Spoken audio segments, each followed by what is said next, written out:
তো আবার এক গরমের দুপুরে নিয়ে চলে আসছি আজকে লাঞ্চ। আজকে মার যেহেতু মঙ্গলবার মার খাওয়া নেই, এই জন্য আমার আর বাবার জন্য রান্না করা। তো আজকে স্পেশাল লাঞ্চ আমার কাছে, বাবার কাছেও ঠিকই, সে দেখাচ্ছে তোমাদেরকে।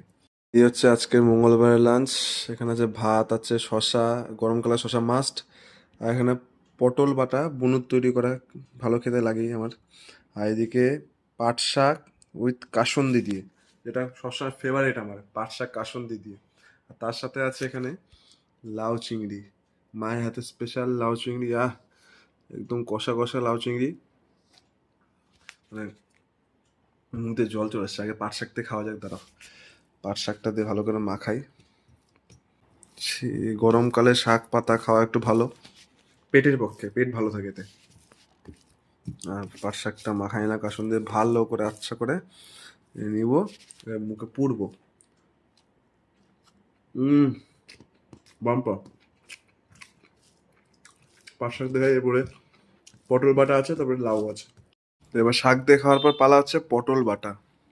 রসুন পেঁয়াজ দিয়ে অনেক রকম দিকে বুনো করছে এটা পটল বাটা।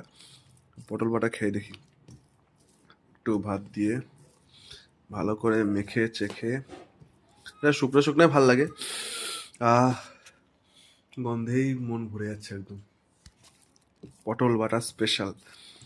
এটা কে কে খেয়েছো এর আগে কমেন্টে জানাবা। আমি তো প্রায় 1 বছর ধরে খাচ্ছি এটা। এবার খেয়ে যাক, চলো মুখে পুরবে এবার। উম তার সাথে শশার কামড়, সত্যি বুনু বাম্পার করছিস। আরো বড় হওয়ার, উন্নতি করার, আরো ভালো ভালো রান্না খাওয়া। হুম, হেভি হেভি।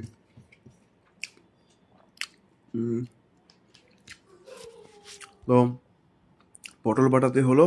এবার হালকা করে একটু ভাত নেবো, এইদিকে ঝরঝরে ভাত, গরম গরম। আর তার সাথে হালকা লাউ।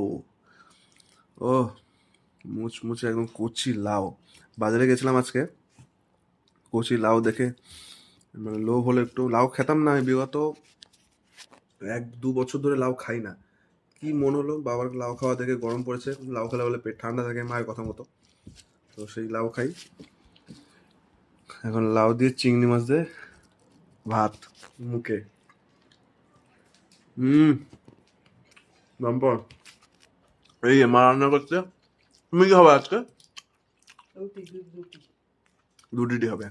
তো এই যে খাই, আর শেষ পথে টক দিয়ে গেল একটু, পেটটা রাখছে টকের জন্য। আমি খাই একটু বাকি খাবারগুলো। আবার দেখাবে কোনো